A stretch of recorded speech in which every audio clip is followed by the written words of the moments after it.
Modalidades de flagrante. Agora aqui, isso daqui, como eu falei para vocês, isso daqui não cai não.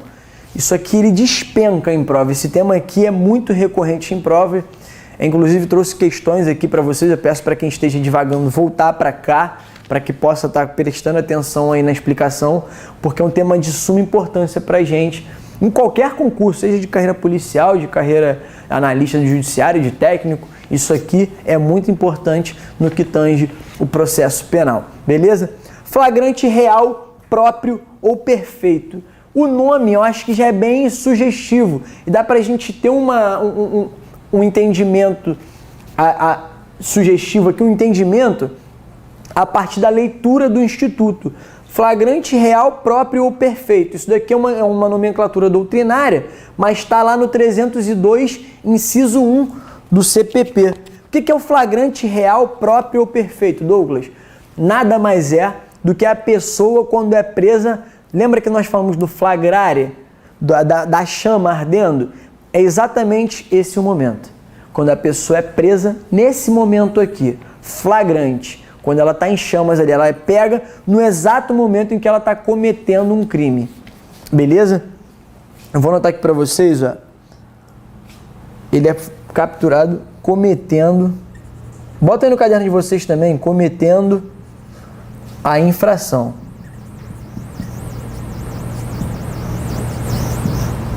Artigo 302, 1 do CPP. E acho que é literalidade do artigo também.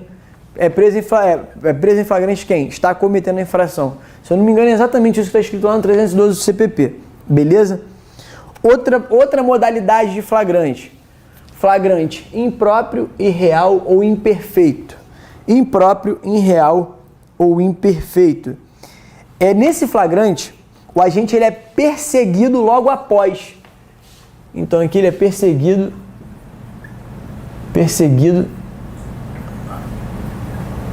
logo após.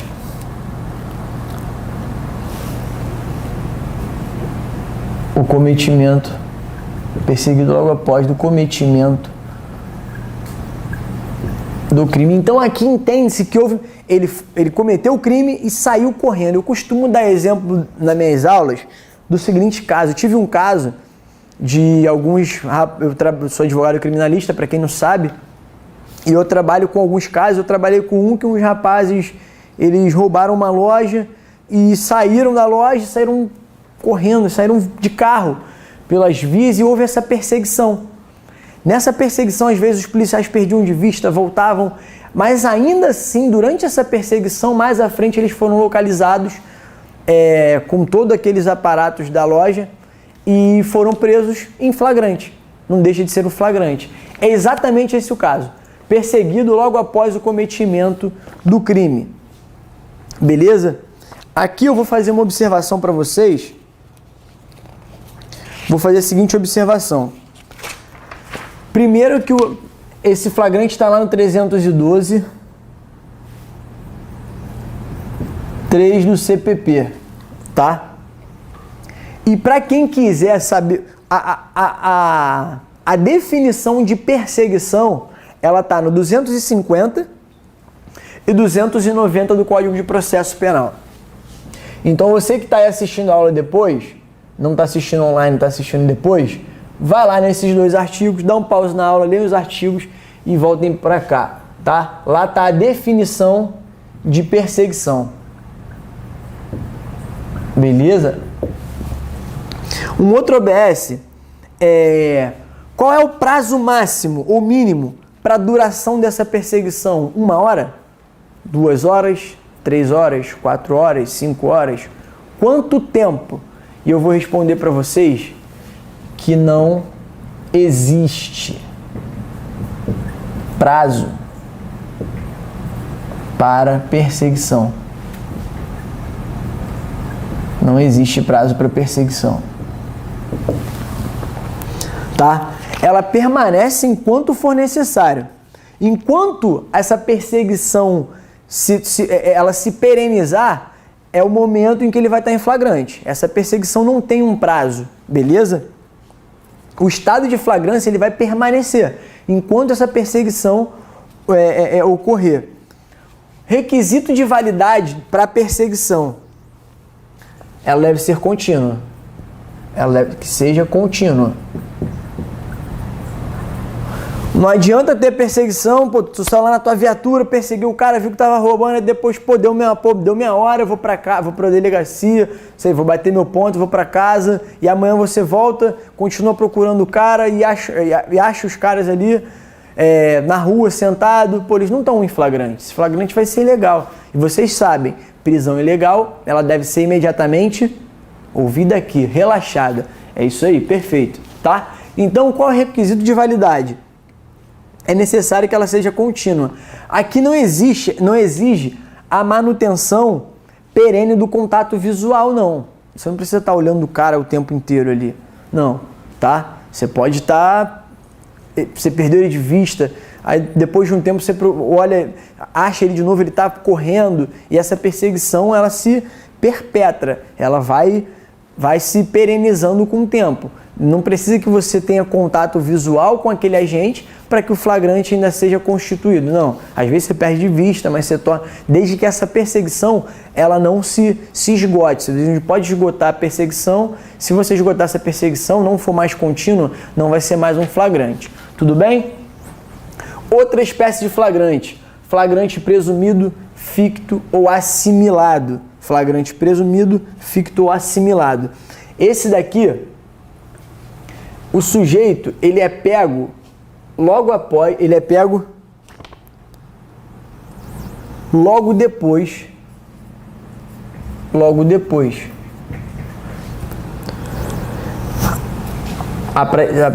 depois de praticar a infração, mas ele é pego com objetos,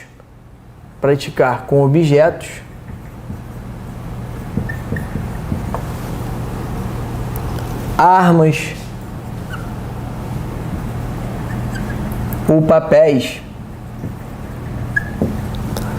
ou instrumento que autoriza a presumir a responsabilidade. E ele está lá no 302.4 do CPP, tá?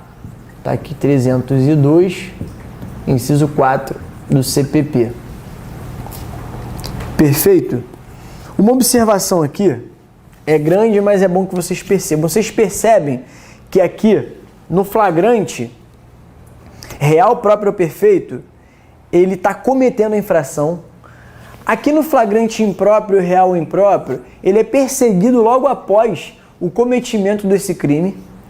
E aqui no flagrante presumido, ficto ou assimilado, é logo depois de praticar, mas ele é pego com objetos ou armas ou papéis que levem a presumir que seja ele o autor daquele crime que está se procurando a pessoa que cometeu.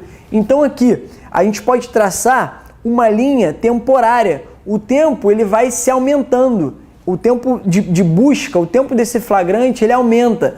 No começo, no primeiro ele é pego cometendo a infração. Peguei no flagra. Não brincavam quando a gente era criança disso? Então é mais ou menos por aí. Então peguei no flagra, cometendo um crime. Já no flagrante impróprio, irreal ou imperfeito, ele é perseguido logo após de ter cometido o crime e é pego. Já no flagrante presumido, você presume que é o ficto ou assimilado, ele é pego logo depois de praticar um crime, e com objetos, armas ou papéis que lhe faça presumir que seja ele o autor do crime. Existe um exemplo, que quem dá esse exemplo é o Nestor Távora. Ele,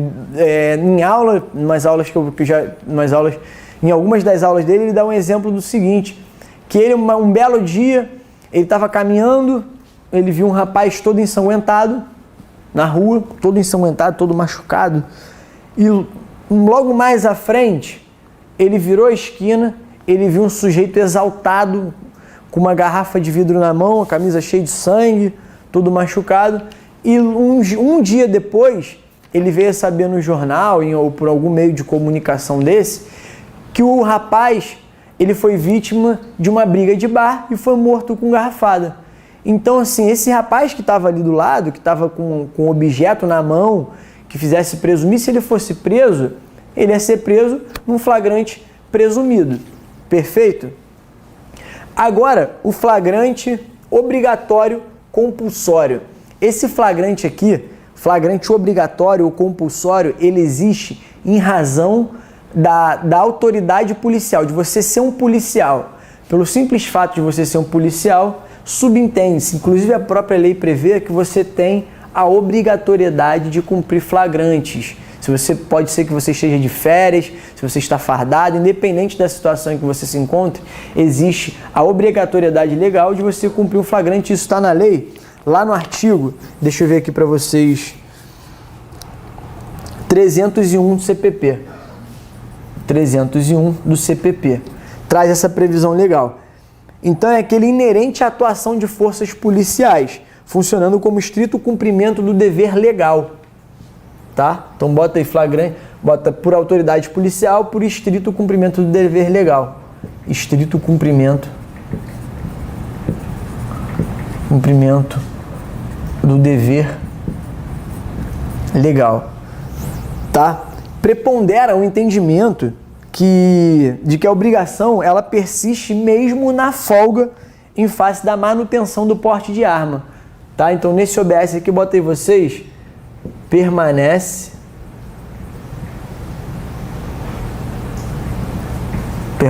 mesmo na folga em razão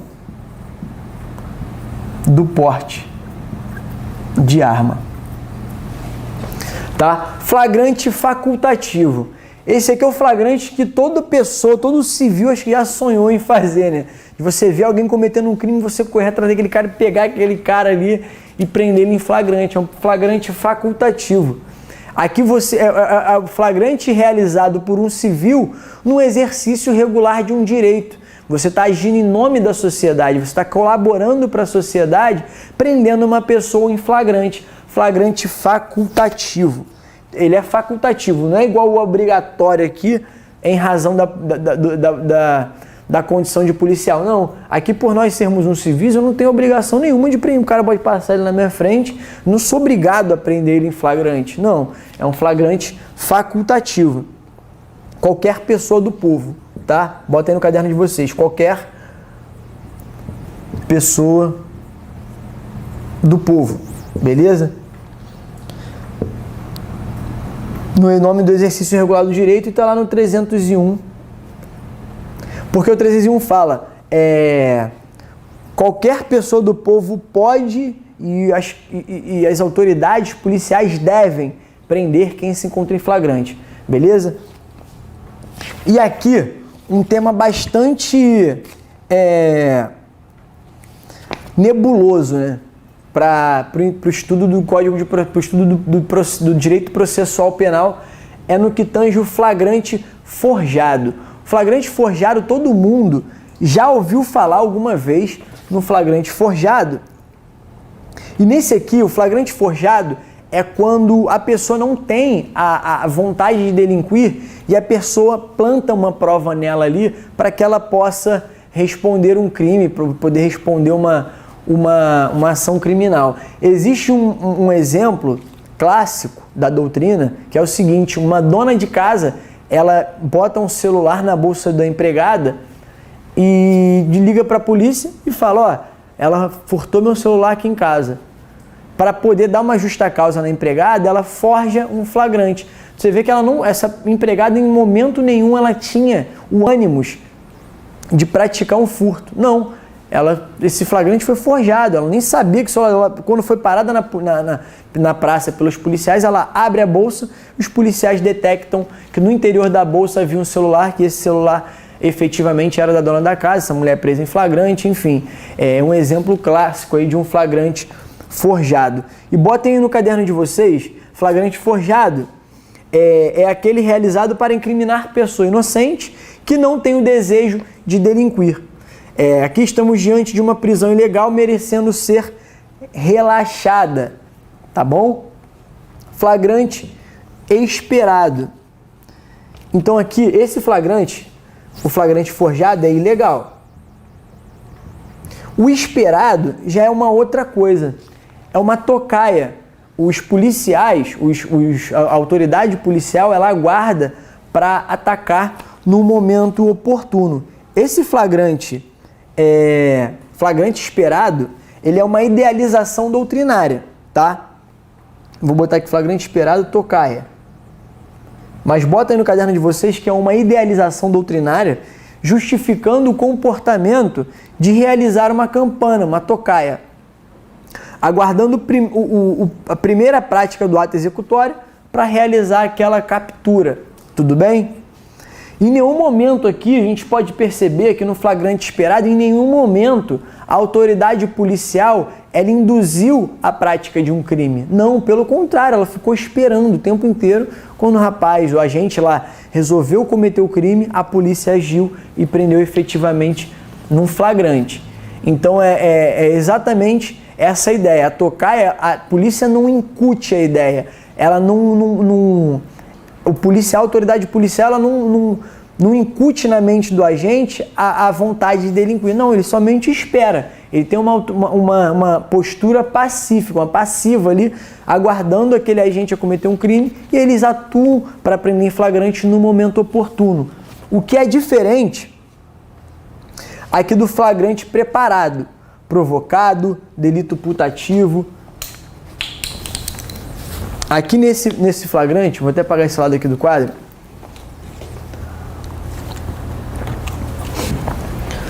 Nesse flagrante aqui, ó, no H, flagrante preparado, provocado ou delito putativo, aqui de acordo com a súmula 145 da STF,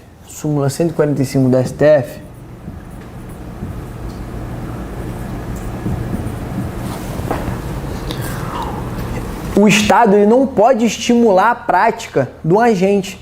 E nesse flagrante aqui, delito putativo, essa prática delitiva ela é estimulada pelo agente da lei para que aquela pessoa possa cometer um flagrante, para que ela possa ser presa de propósito. É feito um flagrante, arma-se toda uma conjuntura, toda uma orquestra ali para aquela pessoa poder delinquir, e quando ela delinquir, esse flagrante é feito, um flagrante putativo.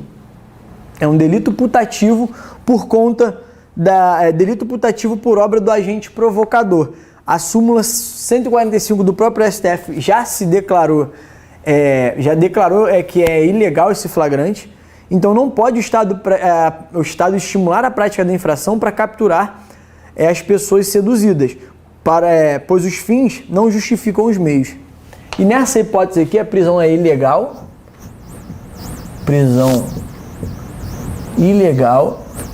e a prisão ilegal deve ser relaxada,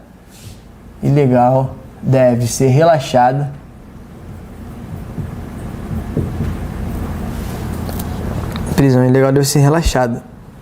O fato cometido pelo suposto autor é atípico, pois o crime era impossível, tá? É impossível.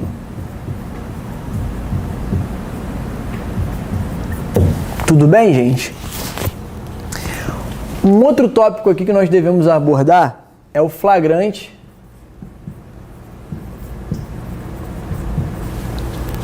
preparado versus o tráfico de drogas.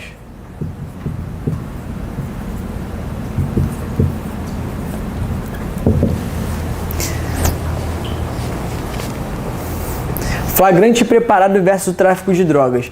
Aqui não há que se falar na ilegalidade, porque o crime de tráfico de drogas é um crime permanente, ou seja, a conduta delitiva ela se protrai ali no tempo.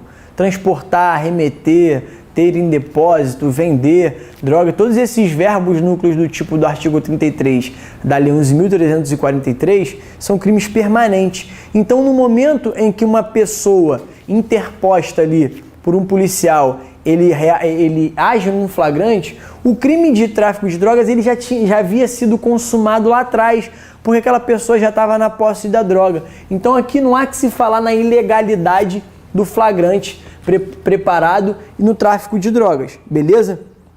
Então nesse caso aqui a prisão vai ser legal, porque e não se tratando de crime impossível, pois a consumação do tráfico de drogas é anterior a essa provocação.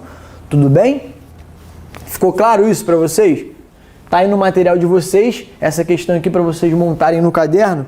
E o outro tópico, vamos falar do monitoramento de estabelecimento comercial. Monitoramento de estabelecimento comercial. Súmula 567 do STJ. O que era dito aqui? Monitoramento do estabelecimento comercial, existia a tese de que tornaria esse crime impossível porque o supermercado era lotado de câmera, então por isso o crime seria impossível. Então não haveria que se falar, por conta do monitoramento no estabelecimento comercial, do cometimento do crime de furto, porque seria um crime impossível.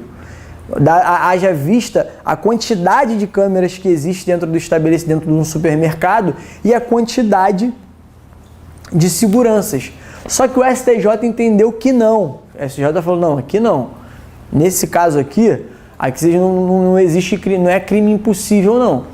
Inclusive, pode-se aplicar a questão do flagrante esperado. Porque às vezes tem alguém monitorando a câmera, ele vê que aquela pessoa vai roubar, vai furtar, bota a paradinha na bolsa, está saindo, e espera-se um momento oportuno para que seja feito o flagrante. Ele ou liga para a polícia, ou até o próprio segurança do mercado vai lá e efetua o flagrante. Olha só, a senhora furtou, tá, as coisas já estão aí dentro da bolsa da senhora.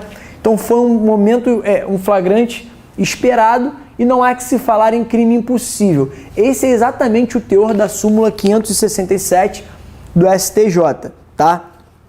Então não desnatura o crime de furto e não inviabiliza a realização da prisão em flagrante. E aqui nós vamos ter a figura do flagrante.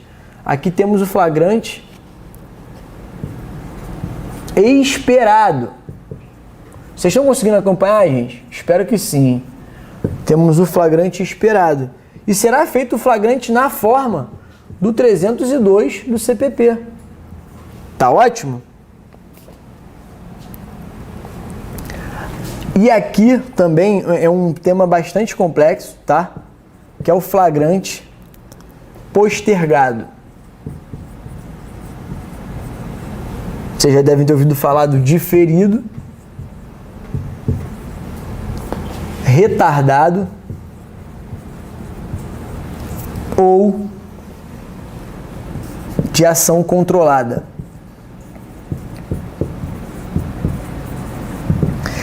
Nesse caso aqui, são crimes de grande monta, crimes que envolvem geralmente organização criminosa, tráfico, crime organizado.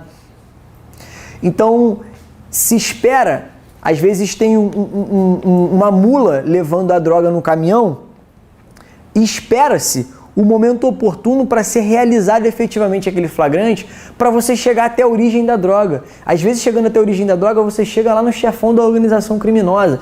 Então, para isso, existe o flagrante postergado, diferido, retardado ou de ação controlada. Exatamente para isso. A gente sabe que está acontecendo ali esse envio da droga, esse transporte da droga, mas o flagrante não é feito naquela hora porque está esperando-se um momento oportuno. E eu trouxe 3 possibilidades aqui, 3 leis que prevêem essa possibilidade. Existe previsão legal nas próprias leis desses flagrantes. Daí advém a importância de nós estarmos falando dele e da importância e a possibilidade dele estar caindo num concurso, tá? Então quem estiver divagando, volta para cá e preste atenção, tá? Aqui, crime organizado. Lei do crime organizado. Para isso, para a possibilidade de haver esse flagrante postergado diferido, exige-se um ofício ao juiz,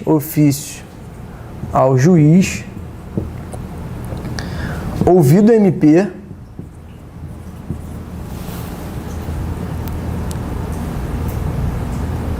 e poderá Definir limites. Limites da diligência. Isso aqui está lá no artigo 8º da Lei 12.850 de 2013. Outra possibilidade e previsão legal do flagrante postergado, galera, é na Lei de Drogas, tá?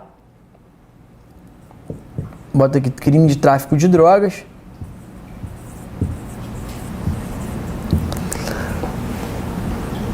E aqui é necessária a deliberação do juiz, também. Deliberação do juiz. Com oitiva do MP. Vocês estão copiando aí comigo? Espero que sim. Com oitiva do MP. E aqui é necessário o conhecimento do provável itinerário da droga, tá? Isso de suma importância. Esse aqui é fácil gravar porque como está falando da droga, lei de droga, então é bom que se saiba o itinerário da droga. É imprescindível aqui, tá?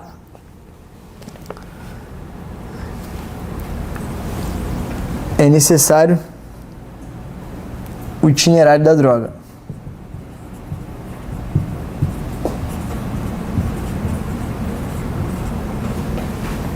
E dos sujeitos envolvidos, e dos envolvidos.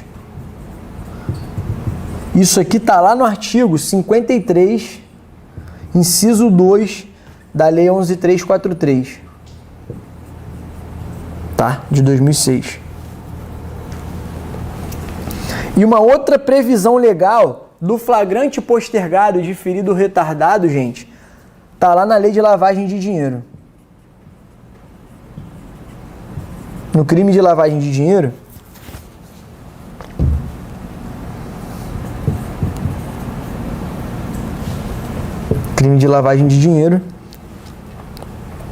é necessária a deliberação do juiz,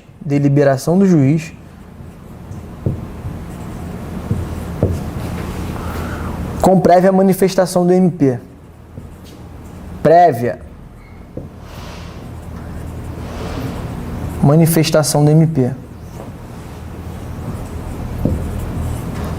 Isso aqui está lá no artigo 4º, a linha B da Lei 9.613 de 98.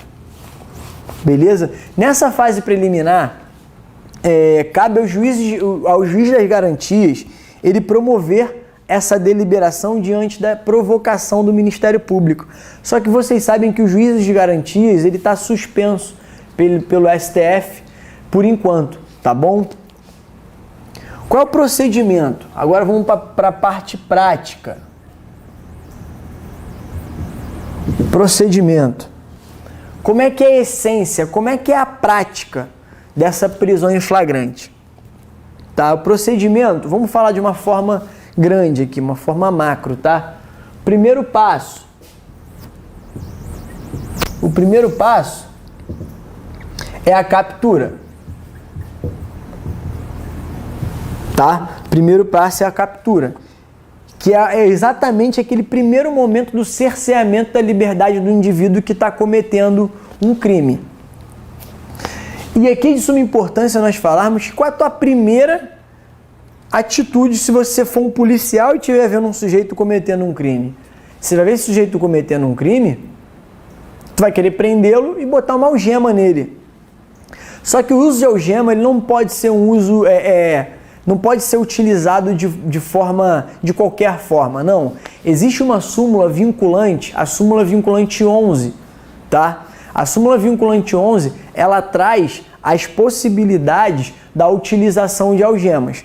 Eu vou ler aqui o teor da súmula e fala o seguinte: só é lícito o uso de algemas em casos de resistência e de fundado receio de fuga ou de perigo à integridade física própria ou alheia, por parte do preso ou de terceiros, justificada a excepcionalidade por escrito, sob pena de responsabilidade disciplinar civil e penal do agente ou da autoridade e de nulidade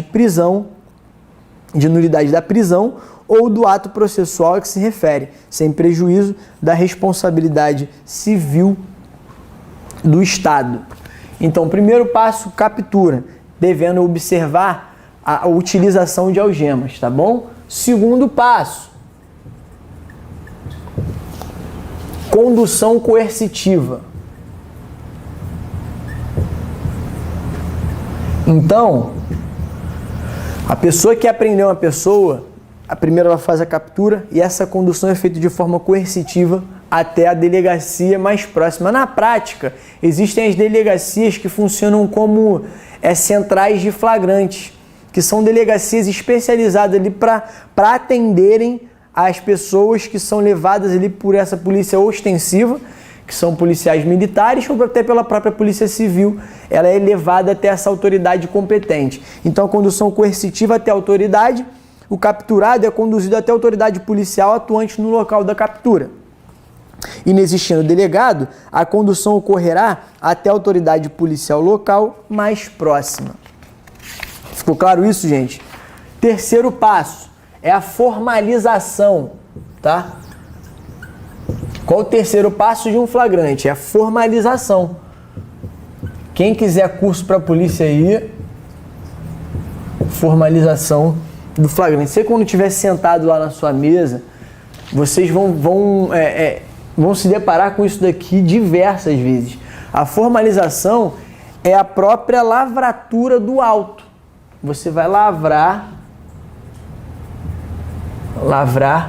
vou botar aqui APF, tá? Que é o auto de prisão em flagrante.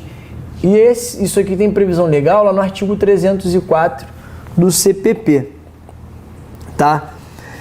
E quem é a autoridade ali? É a autoridade com atribuição para presidir o auto de lavratura. Existem doutrinadores que entendem, de acordo com o artigo 307 do CPP, outras autoridades elas podem presidir a lavratura de um auto de prisão em flagrante, desde que o crime seja realizado na presença dessa autoridade ou em face dela, tá? Então aqui, ó, faz um OBS aí vocês, OBS, anotem aí. De acordo com o artigo 307, outras autoridades elas podem presidir a lavratura do auto de prisão em flagrante, desde que o crime seja praticado na presença dela ou em decorrência dela. Existe uma forte discussão da própria doutrina de que a possibilidade de um juiz presidir um auto de prisão em flagrante, ele fere o sistema acusatório. Nós já vimos na aula passada o que é um sistema acusatório. Se você é meu aluno, com certeza você sabe disso. Sabemos que o sistema acusatório é a divisão de tarefas. O Ministério Público ele colhe prova de indício de autoria e materialidade, oferece a denúncia, faz alguns recursos, ele faz toda a instrução processual. A divisão de tarefa do Ministério Público é essa: colher indício de autoria e materialidade para poder oferecer uma denúncia e porventura vir a condenar o réu. A defesa defende, faz toda a defesa também, refuta tudo o que for dito pelo Ministério Público, por meio de provas, diligências também, e o juiz ele tem a função de julgar, por isso que é um sistema acusatório, divisão de tarefas, tá? O juiz não pode ser aquele juiz julgador, o juiz que vai presidir o auto de prisão em flagrante, que vai condenar, não. Então, existem doutrinadores que fazem fortes críticas, severas críticas a essa possibilidade do juiz presidir o auto de prisão em flagrante, ainda que o crime seja cometido na presença do juiz ou contra ele. O que se entende é que deve-se encaminhar aquele autor do fato, aquele réu, para a delegacia, para que o auto de prisão em flagrante seja lavrado lá na sede policial por meio da autoridade policial competente. Tudo bem? Feita essa observação, o quarto passo, qual é? Recolhimento ao cárcere. Recolhimento ao cárcere. Tá? O OBS aqui, gente. OBS. Anotem aí. Quem puder anotar, anota. Nos crimes em que a pena máxima combinada ela for inferior a 4, nos crimes em que a pena máxima for até 4, o próprio delegado de polícia, ele pode arbitrar a fiança. Arbitrar a fiança não quer dizer que aquela pessoa vai ser extinta a punibilidade dela. Não. Quer dizer é que aquela pessoa não se manterá presa e ela responderá aquele processo em liberdade. Lembrando que os crimes hediondos, eles são insuscetíveis de fiança. Tudo bem? Então, faz esse OBS aqui, recolhimento ao cárcere, anotem aí. Nos crimes com pena máxima até 4, o delegado é legitimado a arbitrar a fiança. E o pagamento vai impedir o recolhimento ao cárcere. Isso daqui está lá no artigo 322 do CPP, tá?